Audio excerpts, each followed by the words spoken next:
No depoimento impressionante de sinceridade e coragem que o livro Suicídio ou Sobrevivência do Ocidente analisa o padre Joseph Lebré o contraste entre o mais ser e o mais possuir, como sínteses das aspirações humanas. A verdadeira civilização, aquela que devemos promover, é a civilização do mais ser, realizada pela justa distribuição da riqueza do haver. Ser não é a função exclusiva do que se possui. A avidez sempre crescente do mais possuir, quando já se acham asseguradas a subsistência e a dignidade humana, é a exata característica da avareza, e uma sociedade avara é o campo ideal para o desencadeamento de antagonismos. Assim, ante o impacto da ciência, a sociedade humana se transforma e o mundo tem diante de si uma opção entre a luta ou a cooperação, o entendimento ou a desarmonia, a sobrevivência ou a destruição. Em face deste dilema, cabe grande parcela de responsabilidade às instituições onde se reúnem homens livres para o desenvolvimento da ciência e a promoção da cultura, do que são paradigmas às universidades. Clementino Fraga Filho, Ideias e Ideais, folhas 168. Sendo o Brasil uma província gemológica da maior relevância no mundo, já se fazia tardar a criação de um laboratório especializado como o LAPEG, dispondo de tecnologia de ponta sem dever nada a qualquer outro no mundo. O CETEM, sob regência de sua diretoria esclarecida, tornou isso uma realidade e soube bem avaliar e selecionar a figura do geólogo e gemólogo professor Dr. Jürgen Schindelhardt para coordenar os complexos trabalhos de pesquisa e expertise gemológicas, valendo-se para tal de critérios rígidos de meritocracia. Desde a mais tenra idade, reverenciamos aqueles que são, que estudam, que trabalham e se dedicam a um ramo da ciência, com isso trazendo benefícios e bons exemplos aos seus semelhantes, mesmo lidando com riquezas incalculáveis, para os quais seriam apenas cristais interessantes, pela sua raridade ou beleza, o valor econômico ficando em segundo plano na sua atenção. A divulgação das riquezas minerais do Brasil, através do estudo da gemologia, deixará o brasileiro mais preparado para a boa utilização de nossos recursos, eis que do século XVII a esta parte, perdeu o Brasil ao enviar para o exterior toneladas de ouro e quantidades incalculáveis de diamantes e pedras preciosas em bruto, que não serviram para engrandecer a nação portuguesa, endividada com a Inglaterra, nem tornar o Brasil mais rico. É necessário agregar valor às nossas gemas pela sua lapidação primorosa, que pode multiplicar até por 20 o seu valor de mercado, dando ao mesmo tempo emprego a serradores, formadores, facetadores e polidores. Impulsionar a produção de jóia e bijuterias, gerando receitas positivas para o país, província gemológica da maior importância no planeta, é bom repetir, em vez de facilitar a vida já bastante confortável de lapidários e joalheiros da Europa, Oriente Médio e da Ásia, já passou da hora fabricarmos no Brasil nossas próprias máquinas de lapidação automática computadorizadas que produzem pedras perfeitas em grande quantidade, e deixarmos de lado a morosa e imperfeita lapidação manual ainda em uso. O Brasil foi descoberto em 22 de abril de 1500 e só agora está acordando, 514 anos depois. Pobre o povo carente de saber de onde veio, como se formou, dificilmente saberá para onde ir. Dom Pedro II, Imperador do Brasil.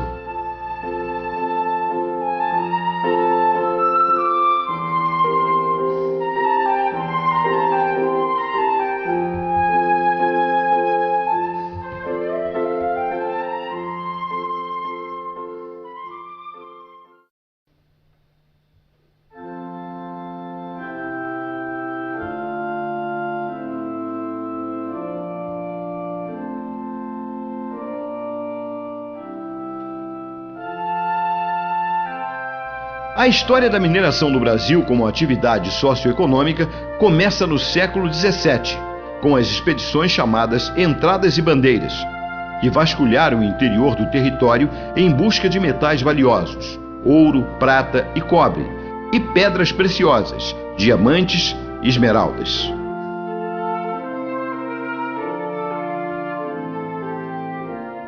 Já no início do século XVIII, entre 1709 e 1720, estas foram achadas no interior da capitania de São Paulo e em áreas que foram desmembradas mais tarde nos estados de Minas Gerais, Goiás e Mato Grosso.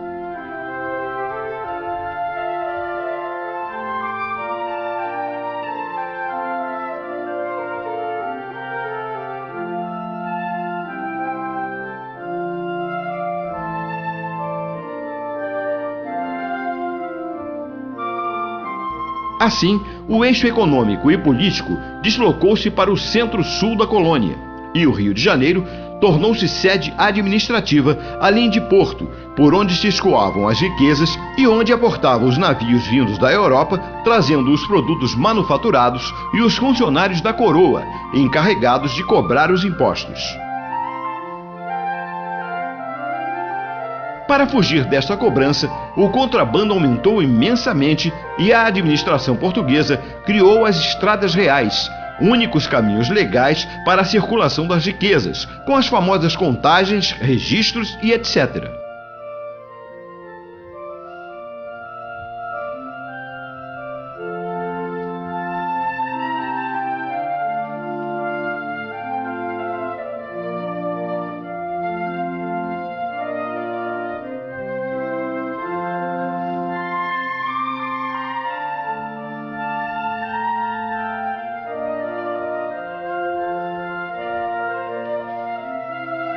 O chamado Caminho Novo do Cais-Farru à Diamantina e sua variante do Proença vai nos interessar, pois passa pela antiga Fazenda Belmonte, hoje Fazenda da Samambaia, de propriedade de Jean Charles Barreto Góes, locação da filmagem de nossa entrevista.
Toneladas de ouro, bem como quantias incalculáveis de diamantes e pedras coloridas, foram mandadas para a Europa, mas não serviram para engrandecer o Estado português, que, endividado, entregou a quase totalidade de suas riquezas para saldar suas dívidas com a Inglaterra.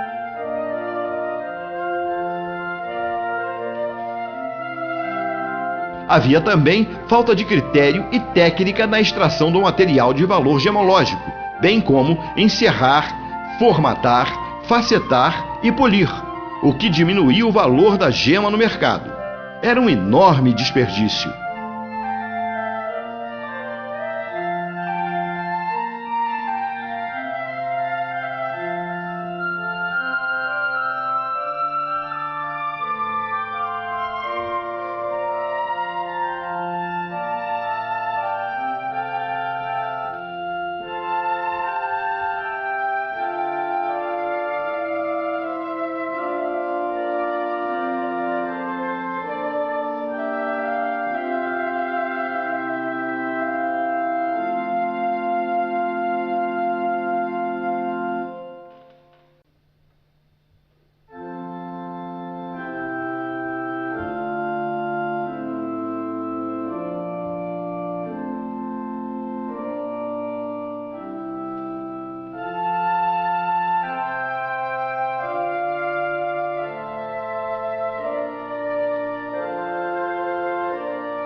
O principal centro produtor de diamantes foi o Arraial do Tijuco, atual Diamantina, na comarca de Cerro Frio, início da Estrada Real ou final.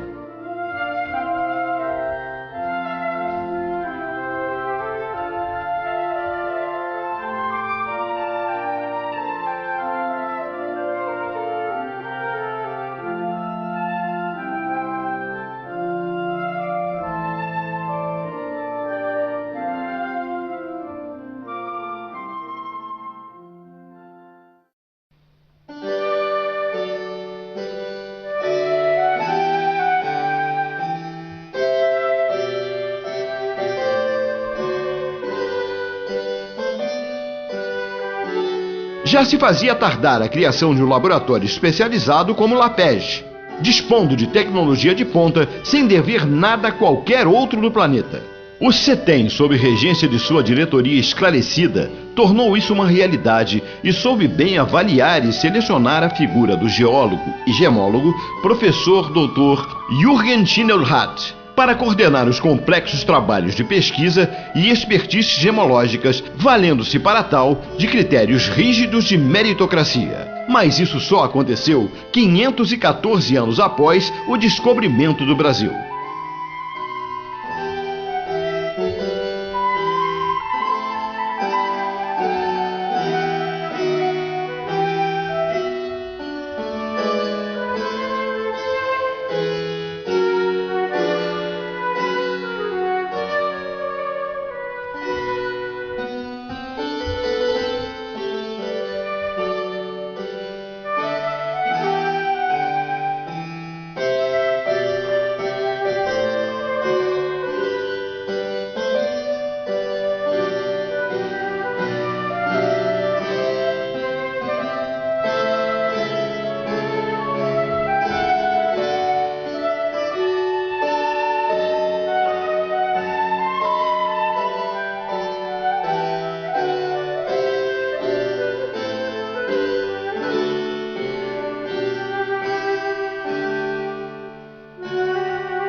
Então, hoje estamos aqui no Instituto Samambaia de Ciência Ambiental em Petrópolis para falar de gemologia. Nosso entrevistado é o pesquisador titular teuto-brasileiro Jürgen Schnellhardt, do CETEM, Centro de Tecnologia Mineral, responsável pelo Laboratório de Pesquisa Gemológica, ligado ao Ministério de Ciência e Tecnologia e Inovação. Geólogo formado pela UFRJ, doutor em Mineralogia pela Universidade de Mainz, na Alemanha, com especialização em gemologia pela Sociedade Gemológica Alemã de Ida Oberstein. Bom dia, Jürgen. Bom dia, Tudo Jean. bem? Tudo bom? Prazer estar aqui na Fazenda da Samambaia e tendo a honra de ser entrevistado pelo Jean Charles. Bem, muito obrigado. Nós vamos hoje conversar sobre gemologia, um tema pouco abordado no Brasil. E eu vou colocar algumas perguntas pertinentes aqui ao nosso pesquisador Jürgen. E, Jürgen, o que é gemologia? Bom, gemologia é basicamente a ciência que estuda as gemas. E as gemas nada mais são do que as nossas pedras preciosas, né? As pedras preciosas, em sua grande maioria, são minerais. São belos exemplares de minerais, raros e tudo mais, né? Então, existem também, dentro da definição de pedras preciosas, algumas gemas orgânicas, né? Então, a gemologia é a ciência que estuda todas essas substâncias, sejam elas minerais ou orgânicas, mas que entram no conceito de pedras preciosas. Muito bem. Essa pergunta me leva a uma outra pergunta, que é a profissão de gemólogo. Essa profissão está regulamentada no Brasil, Jürgen, e no mundo? Por incrível que pareça, ainda não, e na verdade ela praticamente não está regulamentada em país nenhum, né? Com poucas exceções, né? Que eu saiba, a China tem lá a sua função pública de gemólogo bem regulamentada, mas outros países, né? Aí vamos citar a Alemanha, Estados Unidos, Inglaterra. Gemólogo é uma pessoa que fez algum curso, muitas vezes um curso livre, né, e se especializou no assunto, né? Não exige nenhuma graduação em geologia ou qualquer outra área de ciências naturais, ou então, quer dizer, qualquer um pode se tornar um gemólogo fazendo algum curso livre, mas não existe uma regulamentação da profissão no país, né? Isso talvez mude em função de hoje ter no país, né, um bacharel em gemologia oferecido pela Universidade Federal do Espírito Santo, né, que é um curso novo. A primeira turma recém formou agora, 6 alunos formaram bacharéis em gemologia. Isso é um precedente, e aí eu não sei se isso de alguma forma vai acabar influenciando quando a profissão for regulamentada, se é que ela vai ser regulamentada. Então, na verdade, gemólogo é qualquer um que tenha feito algum curso.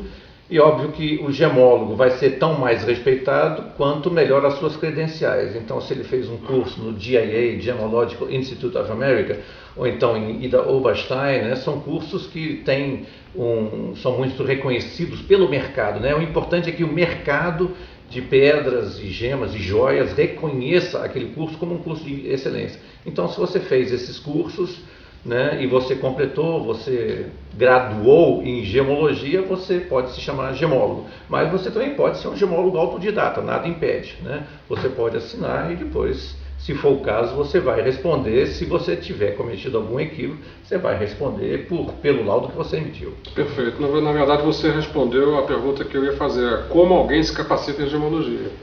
Então, basicamente através de cursos livres, né, que são oferecidos por instituições aqui no Brasil, por exemplo, o Instituto Brasileiro de Gemas e Metais Preciosos, tem, né, suas associações de joalheiros estaduais. Em cada uma delas você pode fazer cursos livres oferecidos pelas associações de joalheiros. Existem particulares, gemólogos particulares também, que oferecem esses cursos. Nós mesmos no CETEM também oferecemos um curso de capacitação mais voltado para as técnicas de identificação de gemas. E tem esse curso que eu já mencionei, de bacharel, agora em geologia na UFES. Você pode fazer, se você tiver, dependendo da sua graduação, você pode fazer uma especialização em gemologia na Universidade Federal de Ouro Preto e na Universidade Federal do Pará, né? Tem vários cursos de geologia de nível superior que oferecem como cadeira eletiva dentro da grade curricular a matéria de introdução à gemologia ou gemologia simplesmente. Então você durante a graduação já pode também se capacitar, ou você faz isso a nível de um mestrado, de um doutorado, isso também é uma possibilidade. Então existem várias formas de você chegar ao conhecimento e obviamente hoje através da internet você pode adquirir esse conhecimento também de outra forma. Muito bem, obrigado, Jürgen. Mas com um solo tão rico que o Brasil tem, ou seja, um subsolo tão rico, qual é o nível da gemologia no Brasil em comparação com outros países? E aí, infelizmente, eu tenho que dizer, apesar da nossa riqueza, né, gemológica, o conhecimento ainda não é o que se esperaria de um país tão rico assim em gemas, né? Então nós estamos muito distantes, né, de países como Estados Unidos, como a própria Suíça, que tem 2 dos melhores laboratórios a nível mundial, né, Alemanha, Inglaterra, né, e até muitos países asiáticos que avançaram muito na questão da gemologia como ciência enfim, também como profissão de gemólogo, né? Então eles avançaram muito mais, investiram muito mais em bons laboratórios, em bons cursos de excelência, e nós aqui infelizmente ainda estamos devendo nisso. Então eu acredito que nós estamos assim bastante atrasados em relação à gemologia no país. Okay. Então, Jürgen, bom, é uma lástima que, nesse ponto de vista, ainda estamos um pouco atrasados. Mas existe algum trabalho feito por os pesquisadores? Foi boa essa sua pergunta, porque de fato nós temos aqui no Brasil grupos normalmente ligados aos departamentos de geologia, mas também alguns ligados a institutos que estão mais na área de física e química, que desenvolvem trabalhos de excelência na área de gemas, né? Em Ouro Preto, só para citar, tem um grupo muito forte que atua na geologia de gemas, ou seja, porque a gemologia ela pode, né, abraçar também essa área, que é a geologia de gemas, como é que aquela gema se formou, né? Então tem um grupo muito forte que analisa mais essa parte da gemologia, né? Tem outros, como o grupo de física da UFMG, que faz estudos muito profundos, utilizando várias técnicas espectroscópicas de altíssimo nível para tentar desvendar, por exemplo, como é que aquele íon que está lá dando a cor naquela gema está dentro da estrutura cristalina. Ele consegue desvendar esses mistérios, né, e explicar a causa de cor de determinados minerais, né? Fantástico. Então existem sim, né, no Brasil grupos de pesquisa muito fortes, muito atuantes e com grande publicação, né, com alto índice de revistas, de artigos publicados em revistas internacionais reconhecidas, né, revisada pelos pares, que é o que se precisa fazer para ser um artigo aceito internacionalmente. Muito bem. Agora uma pergunta que vai diretamente ao seu trabalho. Como surgiu o Laboratório de Pesquisa Gemológica do Centro de Tecnologia Mineral? Pois então, basicamente em função disso que a gente está conversando aqui agora, né? Quer dizer, quando eu retornei do meu doutorado, né, infelizmente eu tive que passar 7 anos trabalhando numa mineração de ferro e depois eu retornei à área que é a minha paixão, que é a gemologia, né? E eu verifiquei que o Brasil realmente não tinha nada assim a nível de um laboratório completo que se pudesse comparar com algum outro no mundo, né? Então eu tive essa ideia quando eu cheguei no CETEM, né, através de concurso que eu fiz em 97, cheguei no CETEM e vislumbrei essa possibilidade de montar um laboratório de gemologia dentro da instituição, né, com apoio da instituição. E recebi também, logo no início, um apoio do Serviço Alemão de Intercâmbio Acadêmico, que me financiou os primeiros equipamentos para eu poder começar uma atividade na área de identificação e caracterização de gemas, né? Então foi o embrião, né, do laboratório de gemologia hoje, que a gente chama de Laboratório de Pesquisas Gemológicas, ou LAPEG, né? Foi justamente essa doação que a gente recebeu do DAD, né, que é o Serviço Alemão de Intercâmbio Acadêmico. E aí começou tudo, né? E a ideia era justamente poder crescer, montar um laboratório realmente muito bem equipado para poder fazer frente a todos os desafios da gemologia do mundo de hoje, né? Que não é mais a mesma coisa, né? Antigamente a gente queria saber, o topázio era toda a pedra amarela, então eles não sabiam às vezes distinguir um citrino de um topázio amarelo, né? Hoje a questão não é essa, a questão vai um pouquinho além. Justamente, você agora me puxou uma pergunta interessante que é o passo a passo da identificação de uma gema. Uhum. Como é que isso acontece? A gemologia, para você identificar uma pedra, você não faz apenas um único exame, né? Você faz, na verdade, uma sequência de ensaios e o resultado vai ser a identificação da gema. Essa é a gemologia, digamos assim, a tradicional, a gemologia que a gente aprende nas escolas, né? É o uso de pequenos instrumentos, a maioria deles baseados na luz, né? Funcionam com luz. Aí a gente está falando de polariscópio, onde a gente vai observar o comportamento óptico da substância. A reação da luz e a gema. Isso, né? A gente usa filtros polarizadores, né? A gente deixa eles cruzados, a gente coloca a gema entre esses filtros polarizadores e observa a reação deles ao ser girado, né? Então a gente consegue separar as gemas isotrópicas, que não reagem praticamente, das anisotrópicas. Esse é o primeiro passo. O segundo passo, eu diria, seria o uso de um refratômetro gemológico, que mede o índice de refração da gema.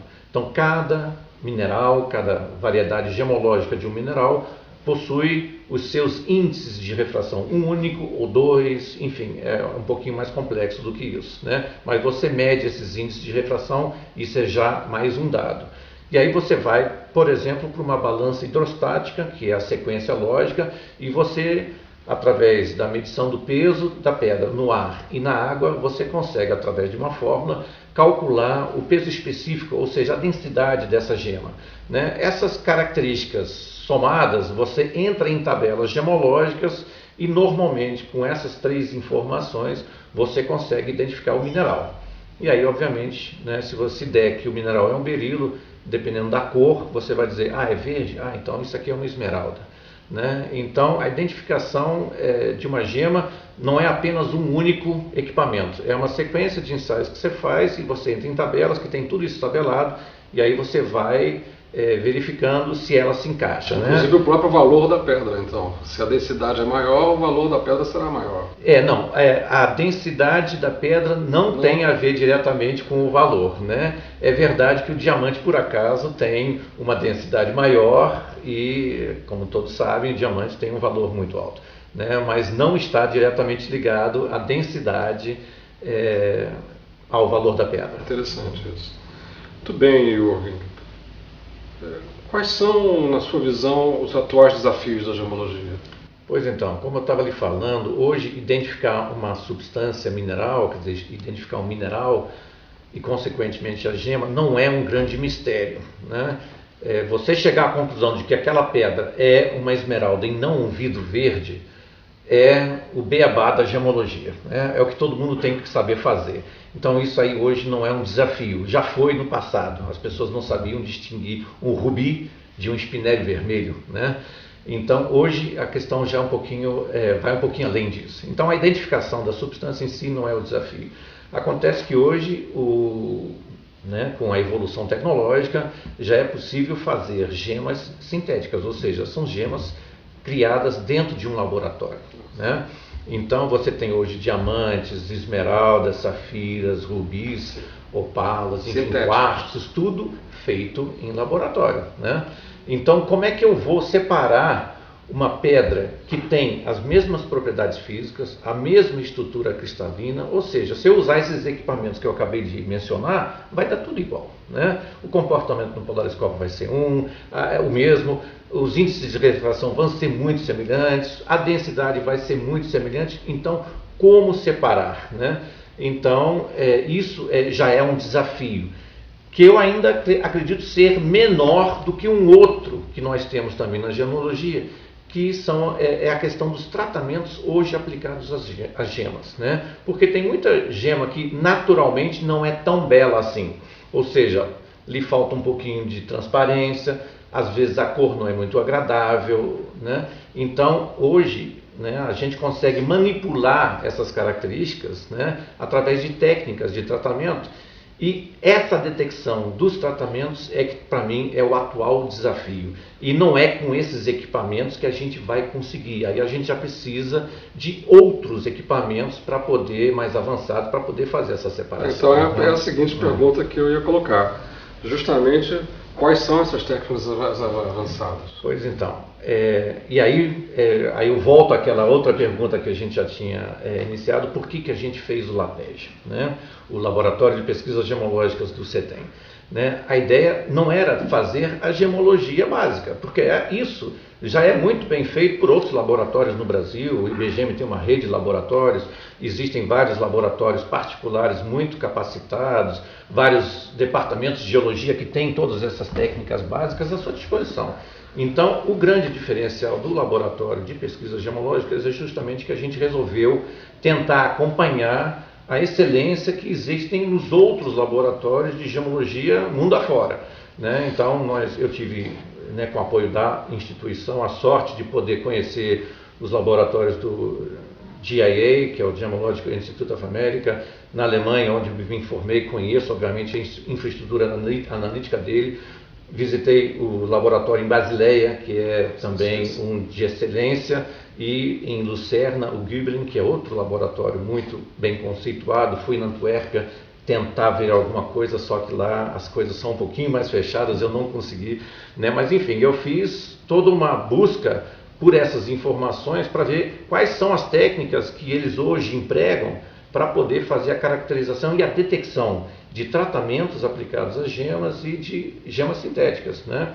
Então, basicamente, são técnicas que a gente chama de espectroscópicas, porque a gente analisa o espectro eletromagnético, né, da radiação eletromagnética, onde se inclui a luz que a gente vê, a luz visível, mas nós vamos para o infravermelho, por um lado, mas a gente também vai para o ultravioleta, a gente vai para o raio-x, e técnicas de beneficiamento, inclusive, usam raios gama para alterar a cor das pedras, né? Mas a gente não usa raios gama para caracterização das gemas, a gente só vai até o raio-x, né? Então a gente tem no laboratório hoje espectrômetros que são de fluorescência de raio-x, espectrômetros de infravermelho, espectrômetro que a gente chama UV-Vis-NIR, que é ultravioleta visível e near infrared, ou seja, infravermelho próximo, né?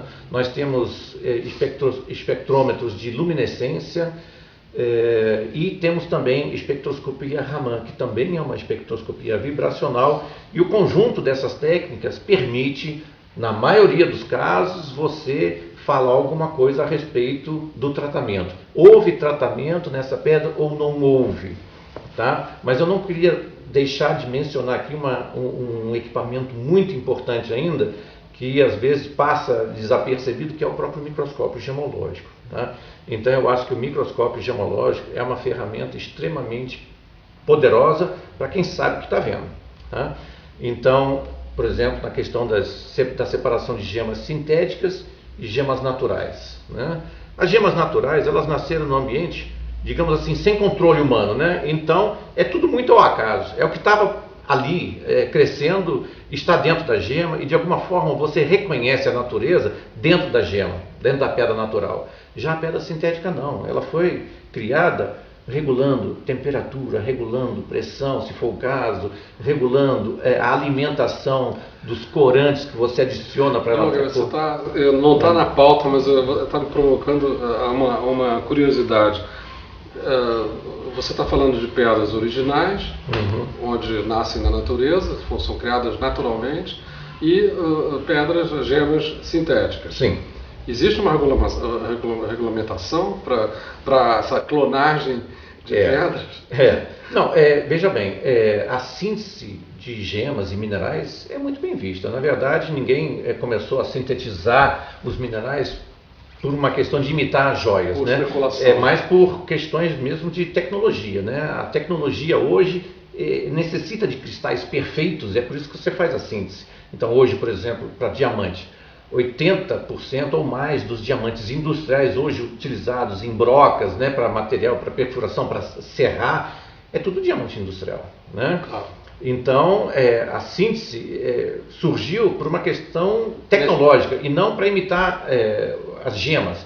E depois viu-se que poderia-se também fazer cristais maiores, mais perfeitos e fazer um cristal do tamanho que desse para lapidar. Então, começaram a fazer também, evoluiu para isso, né? Então, você faz as gemas sintéticas hoje como consequência de um processo anterior que era basicamente para fins tecnológicos. Muito interessante. Agora, o microscópio, só para voltar na questão, quer dizer, o processo sintético é muito controlado. Então, geralmente, as gemas sintéticas são muito puras. Você jamais vai encontrar uma inclusão de um mineral totalmente diferente, né, dentro de uma gema sintética, porque ela não permite isso. Você não adiciona os elementos que vão permitir cristalizar paralelamente um segundo cristal. Então, as gemas sintéticas são muito mais puras, tem fenômenos de crescimento. Então, o microscópio gemológico a gente nunca deve, né, deixar de mencionar como uma ferramenta ainda muito importante para o gemólogo. Incrível isso, sinceramente.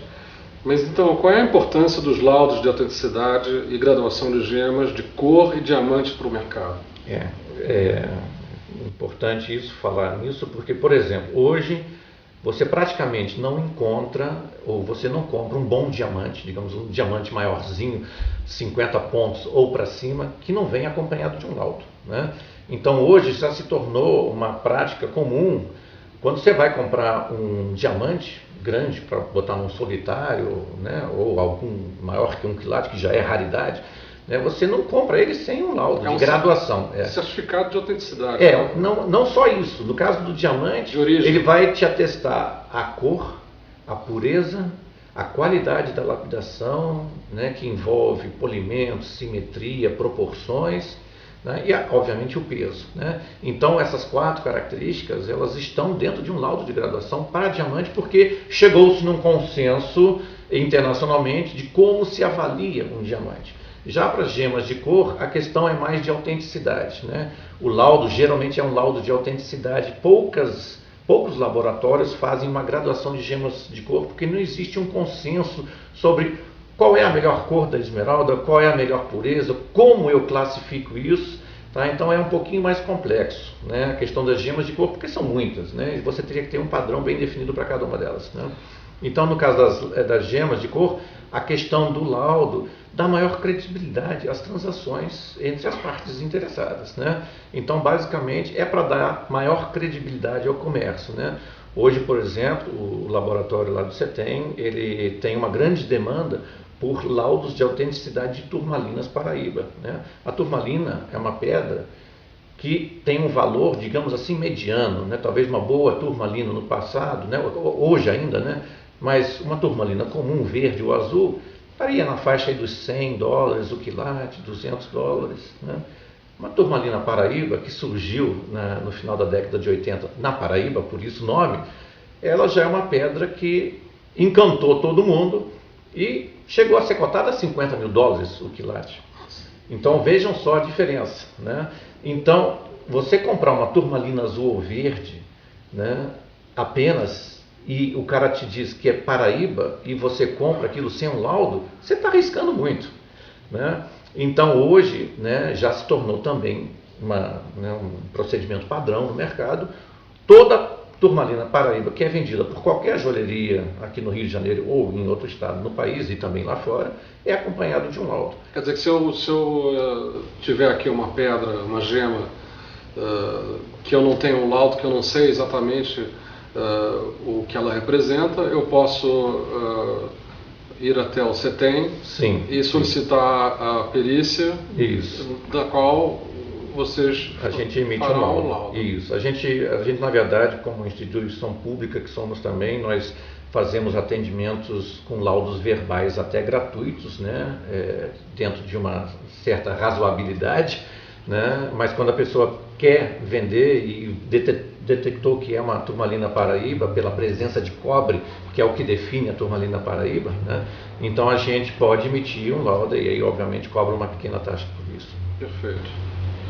Então, qual seria a importância de termos no Brasil profissionais e laboratórios gemológicos bem capacitados? A importância é toda, né? Porque o Brasil é um grande produtor de pedras preciosas, né? Talvez já tenha sido, no cenário internacional, tenha tido maior destaque. Eu digo isso nos anos 70, 80, o Brasil era a bola da vez, né? Então, hoje, né, muitos países asiáticos e também africanos acabaram também desenvolvendo essa parte de mineração de pedras preciosas e garimpo de pedras preciosas, e hoje estão muito, digamos assim, são muito importantes no mercado, né? Mas então o Brasil, como grande produtor de gemas, que é e sempre foi, né, precisa ter, né, no país laboratórios bem montados, né, justamente para a gente poder também certificar as próprias gemas e ver o que a gente está exportando, né, para não ficar exportando gemas, na verdade, de altíssimo valor a preço de nada, né? Então eu acho que essa parte toda é importante, né? A parte de descoberta de novas jazidas, caracterização, que é uma das nossas linhas de pesquisa, né? Descobriu-se uma nova região onde saiu agora, está saindo esmeralda, né? Nós fomos lá, até em parceria com outros laboratórios internacionais, estamos fazendo toda a caracterização dessa nova ocorrência de esmeraldas, né? Então isso é para divulgação das nossas riquezas, né? Então você precisa de laboratórios bem capacitados, com profissionais também muito bem formados, para poder fazer publicações a nível internacional e botar isso nas revistas, né? Comunicar isso aos quatro ventos para que todo mundo conheça a nossa riqueza. Então, Hugo, nós vamos à nossa última pergunta, justamente. Qual a importância do Brasil em termos de produção de pedras preciosas? Uhum. Como eu já adiantei um pouco, né, na questão anterior, o Brasil sempre foi, né, e despontou como grande produtor de pedras preciosas, né? Só lembrar aqui que depois da Índia, que foi o primeiro grande produtor mundial de diamantes, o Brasil foi, durante a época colonial, né, de 1700 e pouquinho até 1866, quando descobriram diamantes na África do Sul, nós fomos o maior produtor mundial de diamantes, né? Naquela época, obviamente, tinha-se também ouro, produção de ouro no país, né, na época colonial, e pouco se falava em pedras preciosas ainda, né? Mas elas foram descobertas, né, até, né, no início do século XX, né, 1900 e pouco, começaram a surgir em maior quantidade informações de águas marinhas, de turmalinas, né? O Brasil passou a ser conhecido por isso, né? Teve as imigrações de muitos imigrantes vieram ao país, né? E começaram também a explorar isso, né? Lá no sul com as ametistas, né? Que foi um pessoal que veio da Alemanha e foi para lá mais para a agricultura, mas viram que lá tinham as mesmas ametistas e ágatas que eles costumavam produzir ali na região de onde eles vieram. Então, o Brasil sempre foi importante em termos de áreas de gemas, no sul, mais com essas gemas que eu falei, mas principalmente o que é importante no Brasil são duas regiões que a gente chama de províncias pegmatíticas, né?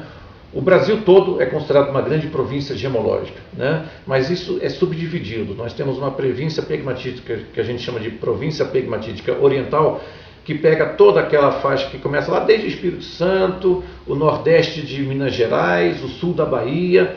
Tudo isso é uma área enorme, onde nós temos uma rocha que é a maior produtora de pedras preciosas no Brasil, que é o pegmatito.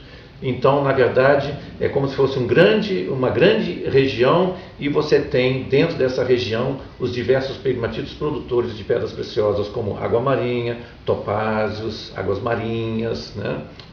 Turmalinas, e por aí vai, quartzos, né? Então tudo isso ocorre nessa região. E temos uma outra província pegmatítica que é lá no Nordeste, na Serra da Borborema, né? Que é uma outra muito importante para o Brasil, uma outra região muito rica para o Brasil também em termos de pedras preciosas, sem falar, né, nas esmeraldas que ocorrem também já em outras áreas como Goiás, né, como Minas Gerais também, ali perto de Itabira, temos regiões produtoras de esmeraldas, a própria Bahia, Campo Formoso, né? Então o Brasil sempre produziu pedras preciosas e certamente não vai deixar de produzir tão cedo, né? Continuar sendo um grande produtor de pedras preciosas por um bom tempo ainda, certamente. Eu só vou pedir uma última palavra destinada aos jovens. O que faria que o jovem de hoje poderia se interessar pela gemologia? Eu, pessoalmente, desde pequeno, sempre fui atraído, né? Porque as pedras semi-preciosas ou preciosas sempre tem uma paixão. Acho que todo mundo tem um pouquinho de garimpeiro, né? Quando pequeno, a gente sempre pega uma pedra e pensa que é preciosa. O que faz com uma pessoa ficar apaixonada pelas gemas desde pequeno? Nós lá do CETEM, nós participamos de algumas atividades, né, de divulgação técnico-científica, né? Então foi instituída anos atrás a Semana Nacional da Ciência e Tecnologia, que normalmente é em outubro. E nós costumamos ir para áreas públicas, né? Por exemplo, a Quinta da Boa Vista, no Rio de Janeiro, né? Onde nós montamos as nossas barracas e fazemos exposições dessas nossas riquezas, né? Hoje você conta com uma coleção de minerais, belos minerais, e as pessoas, a gente realmente vê o fascínio, né? Principalmente das crianças, mas não só das crianças, né? É o idoso, é o adulto, é qualquer pessoa, todo mundo fica encantado, né? Então eu acho que é uma questão de divulgar mais esse conhecimento, né? Nós fazemos a nossa parte, mas tem muito ainda para ser feito, né? Em termos de divulgação dessa nossa riqueza, né? Eu acho que esse próprio vídeo é uma iniciativa, e existem tantas outras que a gente pode, e você participa na medida do possível, né, dessas atividades. Nós recebemos muitos alunos dentro da instituição, né, e a gente vê sempre o encantamento deles com essas pedras preciosas, e é gratificante você poder passar isso para os alunos, né? Agora, eu acredito que muito ainda pode ser feito, né? E o CETEM está aí para atuar em parceria, porque não é a nossa missão principal, mas para atuar em parceria com outras instituições e organismos para poder fazer essa divulgação. Perfeito. Jürgen, muito obrigado. Foi uma conversa muito interessante. Tenho certeza que todos vão adorar. Eu que agradeço a honra de poder estar dando essa entrevista aqui. Muito obrigado.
Então, hoje estamos de novo aqui no Instituto Samambaia de Ciência Ambiental, que tem como sede a Fazenda Samambaia, em Petrópolis.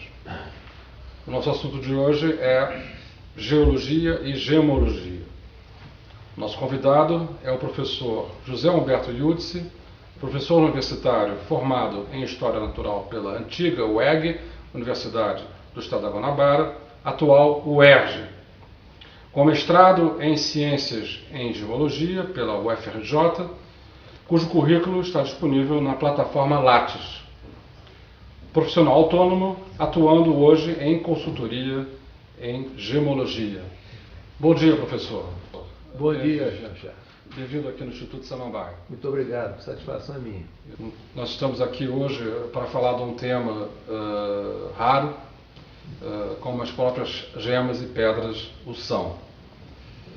Por que as gemas naturais, em geral, são tão raras, professor Yudice?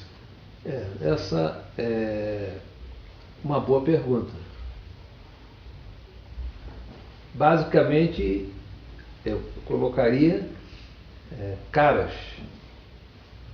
Exatamente. Por que são tão caras as pedras? Isto. Por que são tão caras? Bom, isso são questões de conceitos e uma interpretação mais da parte comercial e não propriamente um conceito científico. A raridade realmente, obviamente, tudo que é raro tem um preço estipulado pela demanda.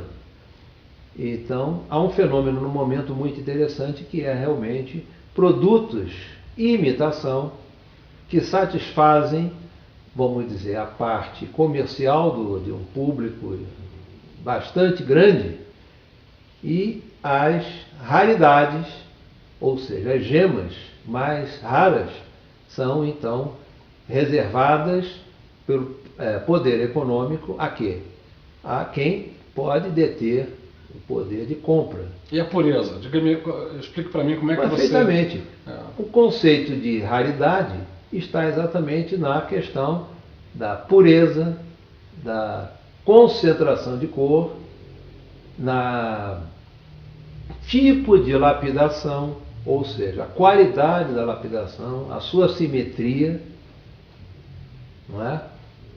Basicamente, isto é que forma um conceito de uma gema rara. E quanto mais rara, sobe o preço. Então, nós podemos citar, por exemplo, as pedras mais assim consideradas no comércio. Diamante, o rei das pedras, né? O diamante é uma coisa impressionante, que as pessoas falam em diamante e imediatamente fecham um ciclo. Já pensam logo que é algo assim de um valor incrível. Mas não é bem assim. Vai depender da sua classificação, se é natural ou fabricado em laboratório, são os sintéticos, ou se é uma imitação. Daí a necessidade dos laudos, etc., que já foi tocado, não é? Pelo colega. E alexandrita, turmalina paraíba, que hoje realmente alcança valores surpreendentes. E a esmeralda? A esmeralda é outro exemplo muito bom. Daí os pedras que a pessoa diz, consegui uma quantidade enorme de esmeralda, mas se esquece de falar o tipo, a classificação dessa esmeralda. Inclusive, professor, é exigido hoje em dia praticamente o certificado de origem dessa pedra. Essa pergunta é muito interessante. Certificado de origem. Olha, isso inclusive está sendo discutido junto a um grupo de colegas, e eu participo da Associação Brasileira de Normatec, que está sendo elaborada uma nova norma para ser de uso não obrigatório, mas estará disponível pela ABNT, e é exatamente uma discussão que é relativizada. Por quê? Origem, por exemplo, Colômbia, toda esmeralda que é da Colômbia, se for fazer um rastreamento, que é possível sim através de estudos de grande profundidade em laboratório, mas a nível de comércio A Bélgica, por exemplo, não tem diamante. Então se disser, é um diamante belga. A origem não é Bélgica. Perfeito. É uma coisa assim bastante complexa, Inclusive teve... que vai constar da norma que está sendo elaborada. Né? Inclusive, a esse respeito da origem, professor, teve recentemente uma polêmica com os diamantes da Angola, que eram chamados de diamantes de sangue. Exato. E que eram recusados no mercado se não tivessem certificado de origem. Veja bem, isto é realmente uma realidade, eu diria mais de ordem política, porque é possível sim identificar qualquer coisa, mas existe sim hoje um certificado chamado certificado de Kimberley, que faz com que as exportações deveriam seguir realmente a gênese de origem. E essa questão de diamante de sangue, porque gerou e gera, na verdade, guerras, muitas situações paradoxais. E claro que existe uma política envolvida nisso, que é uma questão bastante complexa, que talvez não interesse muito aqui ao público infanto-juvenil que viesse mas de qualquer maneira, professor, tem algumas perguntas como a próxima que eu gostaria de fazer. Sim. Que se existe no Brasil uma política dirigida ao desenvolvimento do setor mineral. Depois nós vamos falar da divulgação da gemologia para um público infanto-juvenil, que também nós estamos de acordo que é muito importante. Bom, mas existe uma política dirigida ao desenvolvimento? Alguns anos atrás foi elaborado um novo código marco, Código de Mineração, que imediatamente suscitou polêmicas. Inclusive eu participei de um debate sobre isso na Academia Brasileira de Ciências, houve uma discussão sobre isso. E vem se discutindo. É exatamente aquela questão dos interesses públicos privados, que se discute muito.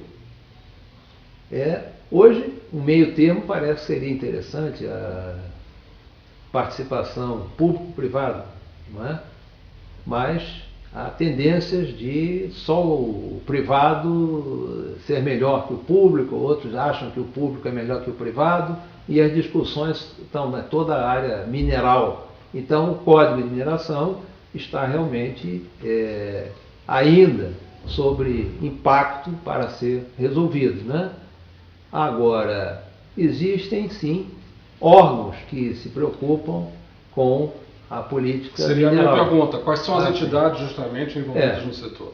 Bom, nós temos que colocar em pauta realmente o Ministério das Minas e Energia, com o Departamento Nacional da Produção Mineral, existe a CPRM, Companhia de Pesquisa de Recursos Minerais, há o Instituto Brasileiro de Gemas e Metais, que é uma instituição pioneira, que tem feito uma divulgação junto a câmaras de comércio bastante interessante, mas, digamos, ela está mais restrita a um público digamos, já com conhecimento do assunto. Não é propriamente uma divulgação a nível de... Mas o corpo técnico. Não é propriamente ao corpo técnico. Ela faz uma divulgação das feiras junto ao Ministério da Indústria e Comércio, e existe uma série de órgãos envolvidos, mas, como ele disse, a parte, digamos, do pilotis, na base, está não alcançável. Quer dizer, não é crítica ao órgão, mas uma observação. Ela não alcança o nível básico, que deveria ter mais informação, que eu vou na próxima pergunta, vai acontecer isso. Exatamente. Então tem mais um órgão que não se poderia deixar de citar, que participa muito, que é o Ministério da Ciência e Tecnologia, através do CETEM, e agora particularmente que eu considero o melhor e único laboratório da América do Sul, que é o LAPEG, Laboratório de Pesquisa Gemológica, que pode competir ou a nível de órgãos internacionais, outros similares, está em pé de igualdade perfeitamente, não há a mínima dúvida. É perfeito e precisamos mais abandonar um pouco o complexo de inferioridade, porque a nível de ciência não existe a melhor ciência ou a pior ciência. Existe só falta de divulgação. Por quê? Porque a maioria dos conhecimentos geológicos, etc., dentro da área universitária, estão restritas às paredes universitárias, não são colocadas ao grande público. Há esforços se desenvolvendo nessa direção, mas é ainda muito incipiente. Precisaríamos ter muito mais divulgação do que está por trás das paredes. É o objetivo do nosso trabalho aqui.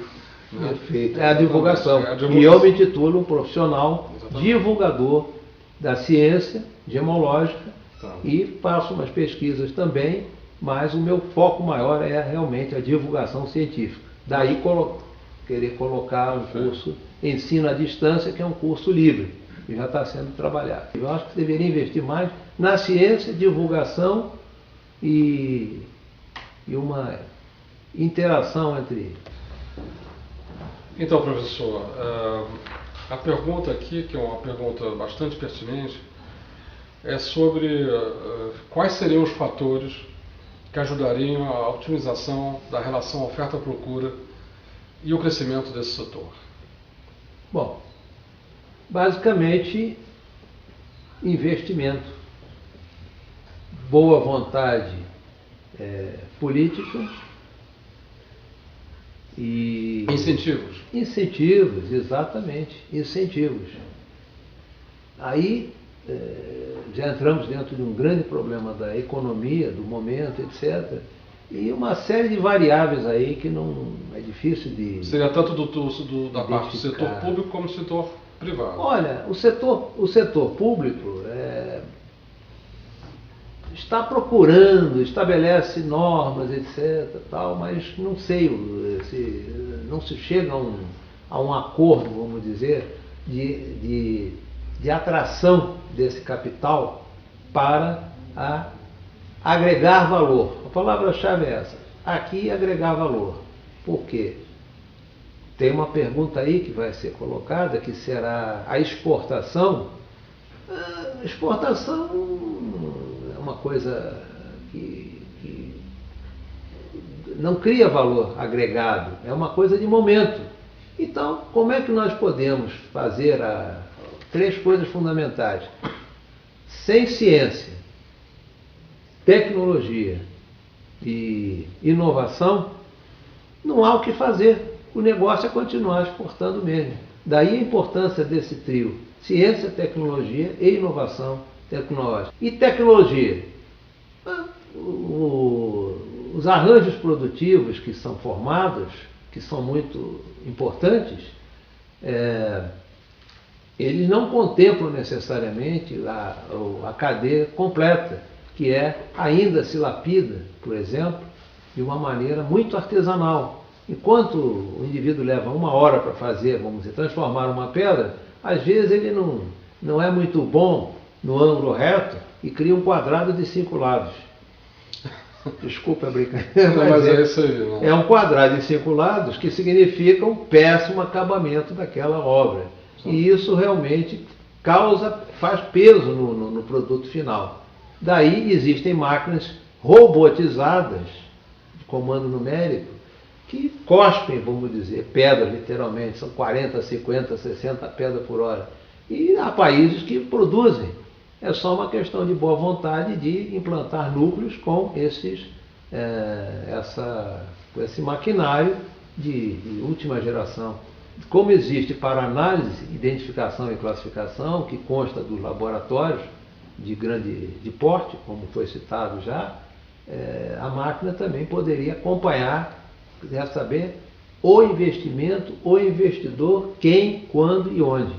E a mão de obra, professor? A mão de obra é decorrência, obviamente, de um desenvolvimento. A qualificação dos profissionais está acontecendo? Perfeito. Ela A qualificação dos profissionais. Olha, isso é realmente para nós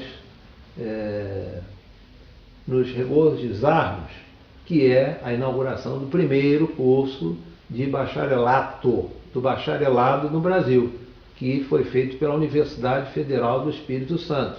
Esse é o primeiro curso de bacharelado? É o primeiro de bacharelado em gemologia. O indivíduo, inclusive, encontra um foco, um norte com esse curso. Por quê? Porque a grade curricular dele é extremamente abrangente. Existe prós e contras em relação a isso. Por quê? Vejamos, rapidinho.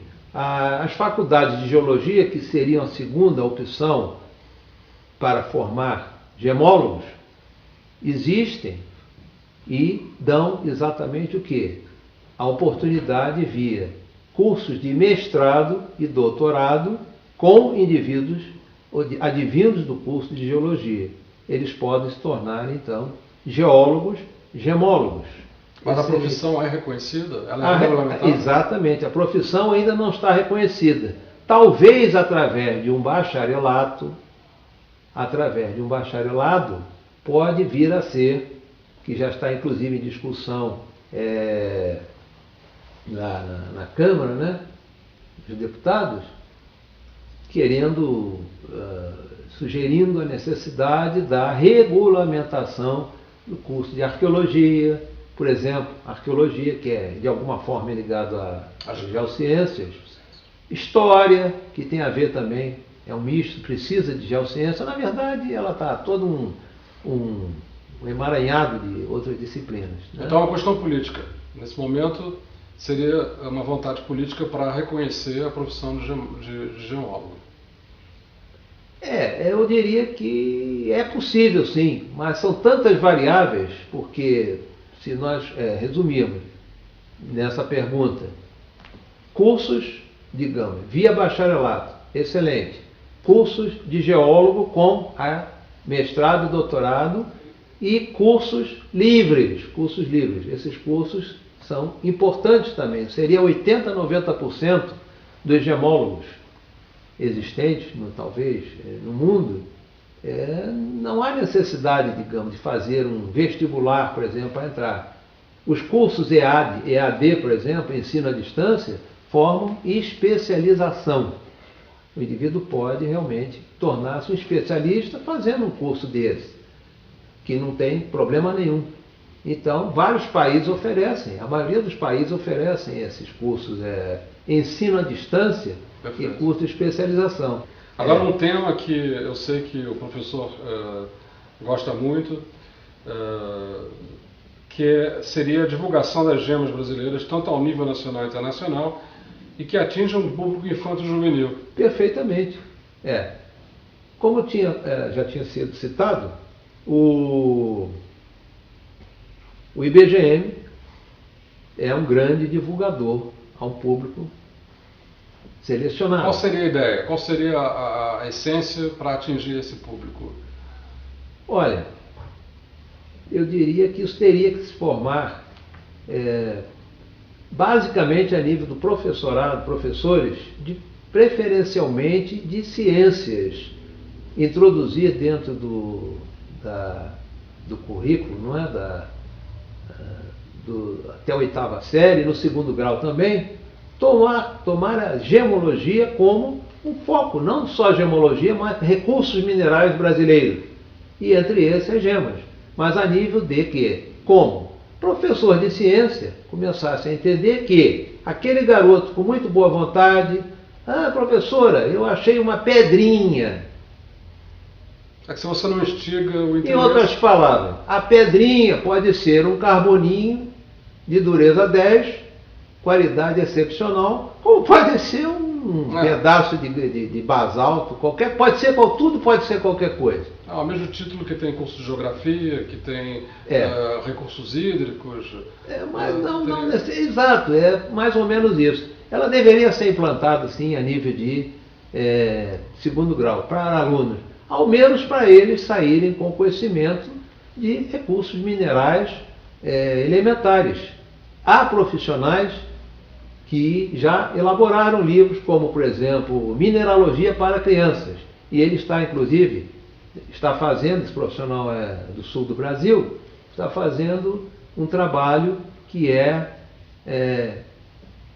uma história em quadrinho. Muito bom. Quer dizer, é por aí, é um nível básico, né? Então a divulgação tem que ser dessa maneira. Agora, cursos à distância, elementares, cursos elementares também são muito importantes. Perfeito. Voltando um pouco às instituições financeiras, que penso que é o calcanhar de Aquiles aqui, sim, são os incentivos e os investimentos para poderem justamente adquirirem equipamentos, porque sem os equipamentos técnicos fica difícil de trabalhar. As instituições financeiras, professor, poderiam dar mais apoio e aquisição de equipamentos necessários para a viabilização dos projetos de qualidade? É óbvio, existe dinheiro de um lado, se existir equipamento de última geração, máquinas robotizadas. Conclusão, produto acabado de boa qualidade que cai dentro de uma norma, então nós estaríamos em pé de igualdade. Em vez de exportar pedras brutas, claro, gemas brutas, estaríamos exportando pedras com laudos e certificados. E o resultado disso é uma relação 1:10. Enquanto você exporta 1, a lapidada passa para 10. Perfeitamente. E justamente, exporta-se mais gemas brutas ou lapidadas? Há, vamos dizer, muito tempo vem se exportando mais as pedras brutas. Pedras brutas, é clássico, porque nós não detemos tecnologia e não detemos o interesse do investimento, que se ouça ao menos, se existir é muito restrito. Aliás, o mesmo acontece com o minério, né? Bom, a China está comprando tudo baratinho. Não, eu não entraria nem no mérito de quem está comprando o quê. A questão é puramente comercial, é a regra de comércio. Que se exporta. E tem que haver a indústria de transformação e investimento para poder haver o desenvolvimento. Então me leva à nossa última pergunta. Valor agregado, desculpa. O valor agregado. Aqui está faltando. Exatamente. Para isso tem que ter investimento. Claro.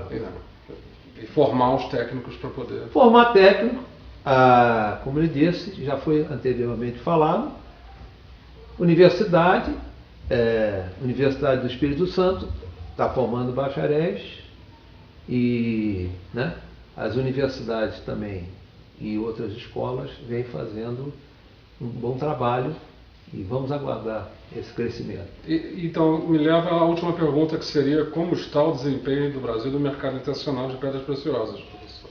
Olha, a gente poderia fechar isso com, realmente, quase que, já foi citado, mas mais ciência, ou seja, aproveitar o que os pesquisadores têm trabalhado em muitas universidades de escola de geologia, belíssimos trabalhos, divulgar essa ciência para outros grupos interessados aplicarem. Mais tecnologia através se nós não fabricamos, importa-se de quem fabrica.